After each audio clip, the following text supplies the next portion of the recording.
আমরা যে টিমের সাথে খেলছি ওই টিমটা আমাদের সাথে মনে না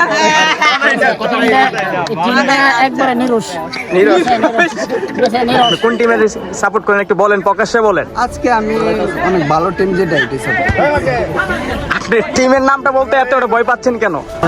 টিমের সাথে লড়াইছি, আমি খুব টেনশন আছিলাম। হ্যালো এভরিওয়ান, আসসালামু আলাইকুম। আশা করি সবাই ভালো আছেন এন্ড আমি ভালো আছি আপনাদের দয়ে। আজকে ব্লগটা হচ্ছে দক্ষিণ মোরাইল মিনি ফুটবল টুর্নামেন্ট সেমিফাইনাল, আর সেই খেলাটি হচ্ছে বাদাস একাতোষ আর নিয়ামত গ্যাং। খেলার শুরুতেই আপনি দুই দলকে চেনার জন্য বলতেছি। আর কমলা কালার হচ্ছে বাদাস একাতোষ আর হচ্ছে সাদা দল হচ্ছে নিয়ামত গ্যাং। আর খেলার শুরুতেই বাদাস একাতোষ খুব ভালো খেলতেছিল নিয়ামত গ্যাংয়ের সাথে, কারণ নিয়ামত গ্যাং দলটি ছিল একটি নরম, আর দলটি সেই নরমের সুযোগে নিয়েছিল বাদাস একাতোষ। আর নিয়ামত গ্যাং তার গ্যাং ট্যাং নিয়ে আসার পরও বাদাস একাতোষের সাথে কিন্তু কোনো পাত্তাই পাওয়া যাচ্ছিল না। আর বাদাস একাতোষ তার একটি গোল দিয়ে তারা হাফ টাইম শেষ করে ফেলে বাদাস একাতোষ। আর হাফ টাইমে বাদাস একাতোষ খুব খুশিতে ছিল, কারণ একটি গোল দিয়ে তারা দলকে খুব জয়ের নিশ্চিতে নিয়ে গিয়েছিল। আর অন্যদিকে নিয়ামত গ্যাং তারা একটি গোল খেয়ে তারা খুব দুশ্চিন্তে ছিল। সাথে সাথে আমি গিয়ে তাদেরকে কিছু বুঝাই, আর আমরা কিছুটা শুনবো কমিটি সাহেব থেকে। কমিটি কি বলে? এই যে ওই দলের ক্যাপ্টেন বলতেছে আপনি নাকি গোল, আপনি না আসাতে নাকি গোল গলাইছে, এটা কি বিষয়? আপনি আমি আর আমার আশা না আসার উপরে যদি গোল খাওয়ার উপর ডিপেন্ড করে আচ্ছা, এটা আচ্ছা। হবে না, না। গোল তার নিজস্ব গতিতে চলবে, এটাই স্বাভাবিক।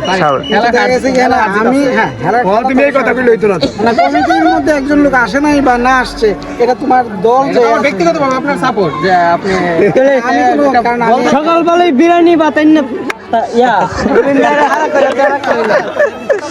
হাফ টাইম শেষ করার পর সেকেন্ড হাফ টাইম শুরু হয়। আর সেকেন্ড হাফ টাইমে নিয়ামত গেম একটু ভালোই খেলতেছিল, আর সাথে সাথে তারা একটু আক্রমণও করতেছিল বাদাস একাদশকে। আর বাদাস একাদশ সেই আক্রমণটা খুব সহজেই রক্ষা করে ফেলে। আর বাদাস একাদশ তারা ভাবতেছিল যে আরেকটি গোল দেওয়া যায় কিভাবে, সেই চিন্তাও তারা করতেছিল।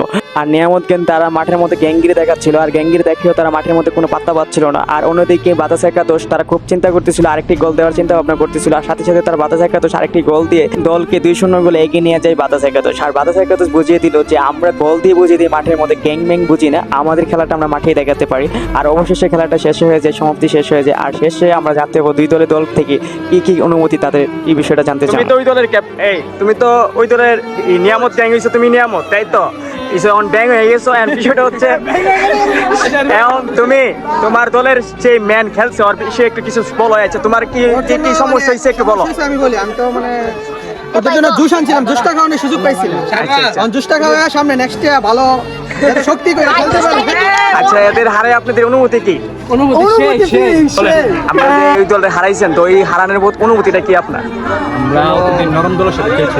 আচ্ছা, আচ্ছা। এখন মাঠের বড় ধরনের আর্জেন্টিনা টিমের সাথে লড়াইছি, আমি খুব টেনশন আছিলাম। কোথায় গেছে? হ্যাঁ, টিমটা মানে বাজে একটা টিম। আর যদি শক্ত রাখবো আমরা সাথে ধরে খেলতে গেলে দুই দলের বকবক শোনার পর এখানে ভিডিওটা শেষ করে দিচ্ছি। আশা করি সবাই ভালো থাকবেন, আর ভিডিওটা ভালো লাগলে অবশ্যই শেয়ার করবেন। আল্লাহ হাফেজ।